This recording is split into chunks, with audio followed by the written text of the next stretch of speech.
শুধু টাকা পয়সা থাকলেই হবে না, মন মানসিকতাও থাকা দরকার। এত সুন্দর প্রতিষ্ঠান প্রতিষ্ঠিত করার জন্য মন মানসিকতার দরকার আছে। যার মন মানসিকতা আছে তার টাকা নাই, আবার যার টাকা আছে তার মন মানসিকতাও নাই। আর যার টাকা আছে মন মানসিকতাও আছে, তারাই এইসব প্রতিষ্ঠান প্রতিষ্ঠিতা করতে পারে। চৌধুরী টেকনিক্যাল ইনস্টিটিউটের প্রতিষ্ঠাতা তেমনই একজন মানুষ, যার মন মানসিকতা সুন্দর, তার চিন্তা চেতনা সুন্দর। আমি আপনাদের মাঝে এটি দেখানোর চেষ্টা করছি। সবটুকু দেখাতে পারবো না, কিছুটা দেখাবো।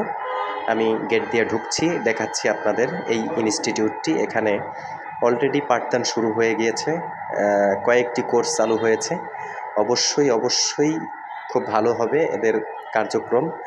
আমি এই যে দেখতে পাচ্ছেন, ঢুকে যাচ্ছি। এটা হচ্ছে মেইন ফটক চৌধুরী টেকনিক্যাল ইনস্টিটিউটের, দেখতে পাচ্ছেন। আমি এর মাঝখানে দাঁড়িয়ে আছি, ফটকের সামনে। ধন্যবাদ সবাইকে। আবার অন্য কোনো দিন পুরোটা দেখানোর চেষ্টা করব।